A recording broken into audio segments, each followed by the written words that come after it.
So you make a track, it's a banger, and you can't stop listening to it. But then you come back the next day and it sounds so bad you want to smash your computer and never open your door again. This used to happen to me constantly. Even with 20 years of experience, I was still coming back the next day thinking my music was rubbish, until I developed a simple 2-step system that changed how I work. Do this before and during every session and you'll massively reduce the chances of coming back, hating a track and having no idea why. So the reason you hate your track the next day comes down to 2 problems that combine and compound. It's essential that you understand both of these. Number 1, you sit down, open your door and start creating with no reference point for what good actually sounds like right now, today, to your ears. So you spend ages on a track and you think it's good without a benchmark for what good is. The sounds you pick and the levels you set are based on vibes alone. That's why problem 1 is that you're making music in a vacuum.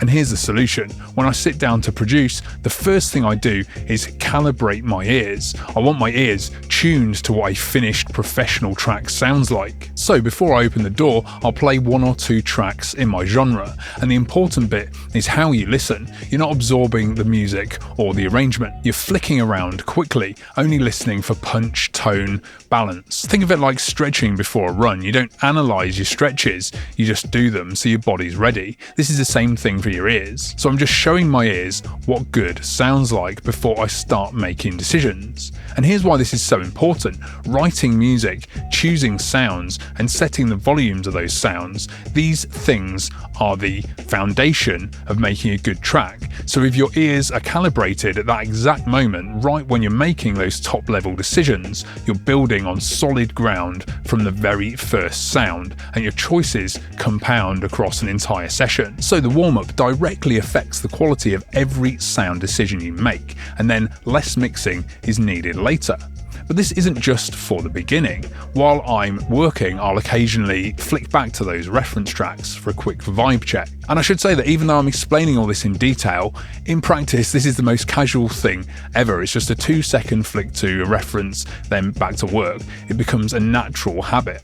And then using this information, I might do some very basic mixing as I go, as quickly as possible if a problem arises. All of this is basically future-proofing your idea against the version of you that opens this tomorrow.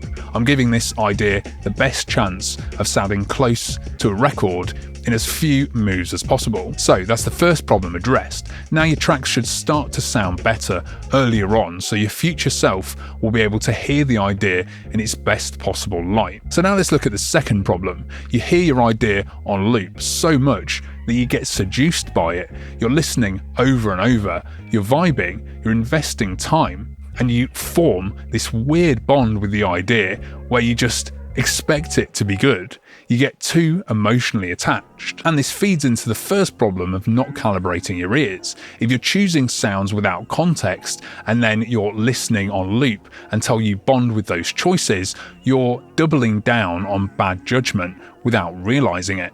Then in the cold light of the next day, that veil lifts and you hear the track for what it actually is, which is often a letdown. By the way, if you struggle with this kind of stuff and you like my unique takes on finishing tracks, I share tips in my free email newsletter. The link's in the description. So anyway, that's the second problem, a particular type of over-listening on repeat. And here's how to tackle it. Think of your track like a can of fizzy drink. You open the can and it's all fizzy and tasty, but over time the fizz fades and the drink goes flat and tasteless. Every listen to your track is the same. It's a finite resource. Each listen is precious. The more you listen, the more fizz disappears and the less impartial you become. You start hearing past problems and you start accepting things that aren't right. The solution to this is simple, but not easy. You need to stop over-listening. This is harder than it sounds if you're used to looping, but you can train yourself out of it. The way to do this is to only listen when you're actively doing something and then stop. It's a simple habit, but it keeps your judgment fresh. So treat each listen as valuable. Scold yourself when you catch yourself zoning out over listening to a loop. Recognize that every unnecessary listen is using up fizz and wearing down your ability to hear the track clearly. And this extends to when you've got a full structure. Don't sit there playing your track back over and over, because I used to do this all the time. Once you've done what needs to be done, bounce it, save it, leave it. Save those listens for when they count. Okay, so now we've looked at these two problems and their solutions. This next stage is the critical evaluation phase, the next day. First, when you come back, do the same warm-up. Calibrate your ears again. Then your listening is at the same reference point it was before. Only then do you listen to your export of the track.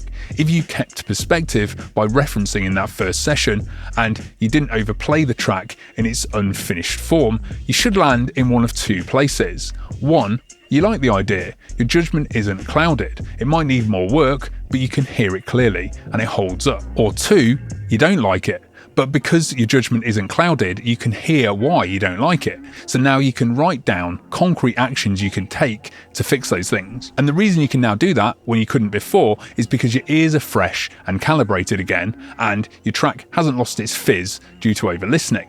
So you can actually diagnose what's wrong instead of the old feeling of this is just terrible and I don't know why. So by calibrating your ears from the start, you increase your chances of making good musical decisions in the moment. And by not over listening, you stay impartial and hear the idea more clearly. So let's be real. This doesn't guarantee you'll always love every track you make. That's impossible, but you'll always understand where you stand and what you need to do to improve, which is how you train your skills as a producer. Now, the fastest way to finish better tracks is with focused practice. My Loop to Track workout is a streamlined idea to done system that's helping hundreds of producers improve and have fun finishing. Find out more at looptotrack.com or at the link below. And one of the biggest blockers to finishing and enjoying your own tracks is overthinking. So if you want tips to help you overcome all those options, go and watch this video here.